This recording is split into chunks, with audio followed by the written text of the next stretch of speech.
നവകേരള യാത്രയ്ക്കിടെ യൂത്ത് കോൺഗ്രസ് പ്രവർത്തകരെ മർദ്ദിച്ച കേസിൽ പ്രതികളെ അറസ്റ്റ് ചെയ്തില്ല. 3 ദിവസത്തെ ചോദ്യം ചെയ്യൽ പൂർത്തിയായി. ചോദ്യം ചെയ്യലിനോട് പൂർണ്ണമായും സഹകരിച്ചുവെന്ന് പ്രതികൾ പറഞ്ഞു. അന്വേഷണത്തിൽ പൂർണ്ണമായും നമ്മൾ സഹകരിക്കാനുണ്ടായത്. പിന്നെ സാർ ഇതുവരെ അറസ്റ്റ് രേഖപ്പെടുത്തിയിട്ടില്ല. പിന്നീട് ആവശ്യമുണ്ടെങ്കിൽ വിളിക്കാമെന്ന് പറഞ്ഞിട്ടുണ്ട്. കോടതി അനുവദിച്ച സമയം പൂർത്തിയായപ്പോൾ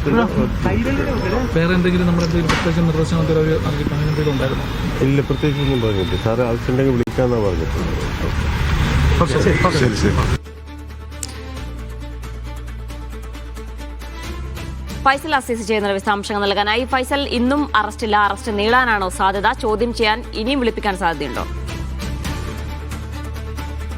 ചോദ്യം ചെയ്യാൻ ഇനിയും വിളിപ്പിക്കാനുള്ള സാധ്യതയുണ്ട് എന്ന് തന്നെയാണ് ഇതിൽ നിന്ന് മനസ്സിലാക്കുന്നത്. കാരണം അന്വേഷണ സംഘം എപ്പോൾ ആവശ്യപ്പെട്ടാലും ഹാജരാവണം എന്ന പറഞ്ഞുകൊണ്ടുള്ള നോട്ടീസാണ് ഇപ്പോൾ ഈ ഗവൺമെന്റ്മാർക്ക്, സുരക്ഷാ ഉദ്യോഗസ്ഥർക്ക് ഗവൺമെന്റ്മാർക്ക് നൽകിയിരിക്കുന്നത്. മുൻ മുഖ്യമന്ത്രി പിണറായി വിജയന്റെ ഗവൺമെൻ അനിൽകുമാർ, അതുപോലെ സുരക്ഷാ ഉദ്യോഗസ്ഥനായ സന്ദീപ്, മറ്റു ഉദ്യോഗസ്ഥരായ അരുൺ, വിപിൻ, ഷൈജു എന്നിവരുടെ ചോദ്യം ചെയ്യലാണ് ഇപ്പോൾ പൂർത്തിയാക്കിയിരിക്കുന്നത്. അതായത് 3 ദിവസമാണ് ചോദ്യം ചെയ്യാൻ അനുമതി നൽകിയത് കോടതി. ആലപ്പുഴ പ്രിൻസിപ്പൽ സെഷൻസ് കോടതി അനുമതി നൽകിയ മുൻകൂർ ജാമ്യ ഉത്തരവിൽ ഉൾപ്പെടെ അത് തന്നെയാണ് പറയുന്നത്. ഈ 3 ദിവസത്തെ ചോദ്യം ചെയ്യൽ ഇപ്പോൾ പൂർത്തിയാക്കിയിട്ടുണ്ട്. എന്നാൽ ഇതുവരെ അറസ്റ്റ് രേഖപ്പെടുത്തിയിട്ടില്ല. മാത്രമല്ല, ഈ സ്ഥലത്തെത്തിച്ച് തെളിവെടുപ്പ് നടത്തും എന്നുള്ളൊരു കാര്യം കൂടി പറഞ്ഞിട്ടുണ്ടായിരുന്നു. എന്നാൽ അതും നടന്നിട്ടില്ല.